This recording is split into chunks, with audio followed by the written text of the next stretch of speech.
मजलिस इत्तेहादुल मुस्लिमीन की याकुतपुरा हल्के के रुकन असम्बली जाफर हुसैन महराज ने डबिलपुरा डिवीजन में कलीदी तरक्याती कामों का एक तवज्जो मरकूज मुआयना किया ताकि तेज़ी से अमल दरामद को यकीनी बनाया जा सके और ज़मीनी सतह पर अवामी शिकायत का अजाला किया जा सके। इस मौके पर उनके हमरा MLC मिर्ज़ा रियाजुल हसन आफंदी, डबिलपुरा कॉरपोरेटर अलमदार वाला जहीं और प्राइमरी यूनिट के अरकान के अलावा दीगर मौजूद थे। कॉन्स्टिट्यूंसी डबिलपुरा डिवीज़न के जो वर्क्स ऑनगोइंग है उसका आज इंस्पेक्शन करने के लिए मैं रियाजुल हसन अफंदी MLC साहब, जनाब अलमदार वाले जाई साहब, एरिया कारपोरेटर डबिलपुरा और मजलिस इत्तेहादुल मुस्लिमीन के ज़िम्मेदारों के साथ साथ बस्ती के लोग भी मौजूद थे।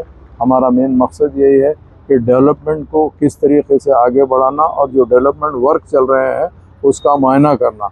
उस सिलसिले में नकीब मिल्लत बैरिस्टर असदुद्दीन अवैसी साहब की ख़ास इंस्ट्रक्शन पे मैं और रियाजुल हसन अफंदी साहब और हबीब मिल्लत जनाब अकबरुद्दीन अवैसी साहब की क़यादत के अंदर हम लोग आए हैं। यहाँ के मौजूद एरिया के कारपोरेटर साहब भी हमारे साथ मौजूद है, बस्ती के लोग भी मौजूद हैं। इंशाअल्लाह ताला याकुतपुरा असम्बली कॉन्स्टिट्यूंसी तेज़ी से डेवलपमेंट की तरफ आगे बढ़ते जा रही है और इंशाअल्लाह यहाँ पे हम मुकामी लोगों से भी मसले को दूर करने के और जल्द से जल्द दुरुस्त कर देने के लिए हम हमारे यहाँ के जो एरिया के सदर है जनाब माजिद लीडर साहब, उनका भी मदद देके उनको भी कहे हैं तो इंशाअल्लाह ताला वो काम को हम जल्दी तकमील करा देंगे। बहुत बहुत शुक्रिया।